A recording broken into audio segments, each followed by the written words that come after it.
നമസ്കാരം, ജന്മഭൂമിയിലേക്ക് സ്വാഗതം.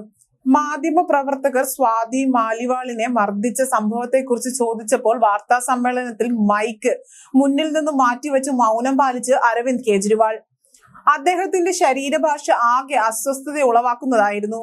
ഉടനെ വാർത്താ സമ്മേളനത്തിൽ തൊട്ടടുത്തിരുന്ന അഖിലേഷ് യാദവ് മൈക്കെടുത്ത് ഇതിനേക്കാൾ പ്രാധാന്യമുള്ള മറ്റ് എത്രയോ വിഷയങ്ങളെ കുറിച്ച് സംസാരിക്കാനുണ്ട് എന്ന് പ്രതികരിക്കുകയായിരുന്നു.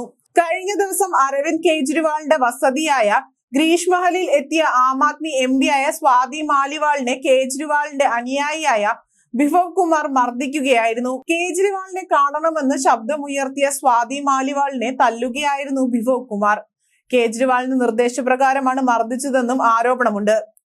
തല്ലുകൊണ്ടിട്ട് സ്വാതി മാലിവാൾ ഇതുവരെയും പോലീസ് സ്റ്റേഷനിൽ പരാതി നൽകിയിട്ടില്ല.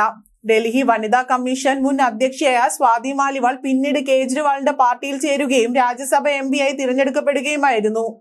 ഇതുവരെയും ബിഭവ് കുമാറിനെതിരെ കേസെടുത്തിട്ടില്ല എന്നും അദ്ദേഹം കേജ്രിവാളിനൊപ്പം ഇപ്പോഴും ചുറ്റിക്കൊണ്ടിരിക്കുകയാണെന്ന് ചിത്രങ്ങൾ പങ്കുവെച്ചുകൊണ്ട് BJP വക്താവ് ഷെഹസാദ് പുനാവാല ആരോപിച്ചു.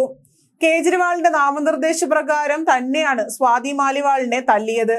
കേജ്രിവാളിന്റെ വസതിയായ ഗ്രീഷ് മഹൽ ഇപ്പോൾ അപരാധ് മഹലായി മാറിയിരിക്കുന്നു. ദ്രൗപദിയുടെ വസ്ത്രാക്ഷേപം പോലെയാണിത്. സ്വന്തം പാർട്ടിയുടെ ഒരു വനിതാ MP ആക്രമണത്തിന് പാത്രമാകുന്നു എന്നും ഷെഹസാദ് പുനാവാല ആരോപിച്ചു.